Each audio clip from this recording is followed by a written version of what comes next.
Hey, quick warning, just before the video starts you're going to notice that this app is actually an R18 app. Well, it's technically R12, but I'm going to say it's R18 because the language that is used within it is definitely not for a child audience. There are some very complicated words and some very provocative sort of sexually natured words as well used. Also, a little bit of racism could come out of this app, not through the questions, but through the way the questions are answered, which comes from you guys. And hopefully that keeps me safe, but I want to keep you safe in saying that if you do not like being exposed to things like that, then I would not recommend going and downloading the app, and I definitely would not recommend watching this episode of Tater Games. This week we make a drinking game.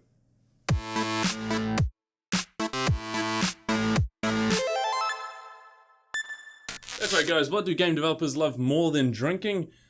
Game development and diversity. Us game developers need diversity. Diversity is what makes our world go round, and what better way to make yourself more diverse than to do something for the people you never see. I must admit I have friends out there, but there is one thing I struggle with, and that is breaking the ice with new people. Meeting new people in a very party-like environment is kind of difficult. No siree, no problems here, because now we have a new app called Piss App, which you can download in the link in the description. The game itself is really simple. The structure for the actual game was so easy to make, the code was incredibly easy, the colors were, and the sort of wording and the questions and stuff like that were the real hard parts. So let's get straight into how we made the drinking game. So to start off, I downloaded a few assets to actually help me make this thing come alive and make it look very pleasing to the human eye. One of which was something called Next Gen UI. It is a very popular plugin, but basically replaces all your GUI needs, especially Unity's default GUI, which I don't like that much. It's just bland and really uninventive,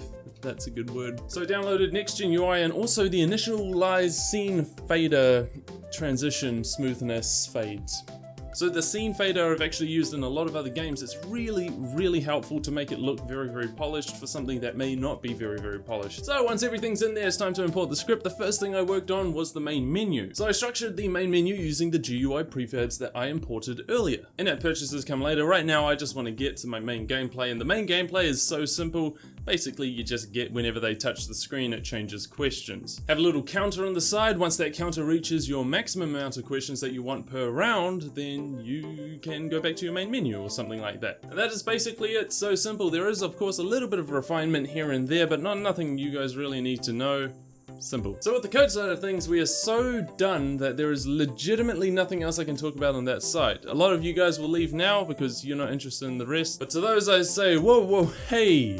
We haven't got around the main psychology of the actual game yet. Right guys, so YouTube thumbnails are structured in a very specific way. If you want to get maximum amount of views, you need to consider a few things. One, you need familiarity. You need to see a familiar face or familiar item or familiar game or anything on the front that other people can relate to. Your current subscribers can relate to your face, so that's why I put my face in most of the thumbnails, so that you know it's a video with me in it. Right, very clever structure. I'm usually always in the thumbnail somewhere, as long as my face is usually inside the video. So it's a very simple but, effective way of telling the audience that there is a face time on this. Now the second thing you want in your thumbnail is clickbait. Clickbait can be made of anything. It could be a word, it could be several words, it could be an image, it could be a pair of breasts. All of which are extremely effective if you use them correctly. For example, in the previous video, I went ahead and wrote before and after. Now it took me about an hour to make that thumbnail, because it went through so many renditions and stuff like that. Now I know what you're thinking, why is he talking about YouTube thumbnails? It's all a clever plot or ploy in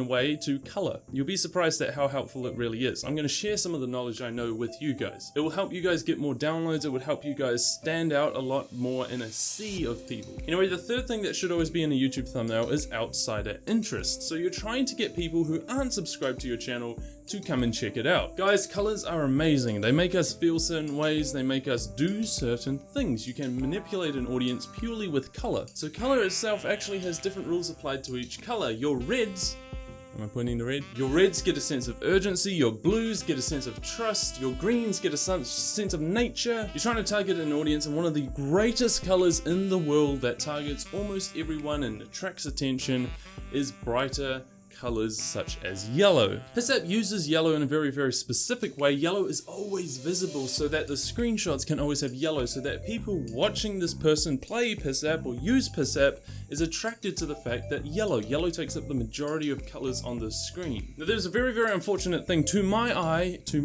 I really dislike the color yellow being so prominent because it makes other colors very, very hard to use. White, black, and red and blue are very good colors because they contrast with almost anything. You can use all of them in the same format. For example, I mean YouTube, web pages in general use, you know, black, white, and one color. I usually try to find colors that contrast each other on opposite ends of the spectrum. Little did I know that colors very close to each other, for example the orange and the yellow, are very, very effective, which is ironic because it's such a simple process to get a nice looking logo. You just need a background color, foreground color, a cool font, and of course maybe a few effects here and there, for example shadows or outlines, and that was basically all it. But it all comes from experimenting with these very specific colors. Now because yellow drags the attention of so many people, it's perfect. Where red gives anger, blue gives sadness, yellow is one of those colors that represents exciting, happiness, all those things that are associated with drinking. Vomit can sometimes be yellow. Having to pee a lot. When I think yellow, I think stuff like pineapples, emojis, happy things. It's very important to use color in a very efficient way, and hopefully you guys find that video down in the link in the description of the previous thing I made. I talk about color very in depth and I love it. It's very, very cool. 100% can guarantee that your apps will get more clicks, more downloads if you use the right color scheme, which is where I think a lot of these drinking apps actually go wrong. None of them are very exciting and happy and nice. They're all musky and very, very saturated or desaturated versions of what they could be. Once again, that's the opinion of one person, but don't worry about it. You guys probably made very, very lovely apps. The Game Jam video for last week's Game Jam is actually going to come out. The results were amazing. You guys were amazing. I love it. Love all the work that you do, and it was very, very impressive. For the first time, I'm actually proud of every single submission I played, and I was like, wow, these really make me want to, you know, hurt myself. Which, for those unfamiliar, was the entire intention. The intention was a rage game, but that video should be coming out either tomorrow or the next day. I just thought every Sunday I'm going to upload the video for the game that I have made this week. Right, I'm going to interrupt right now just so I can talk about something that the other guy has not yet talked about and will not talk about because he forgot to record.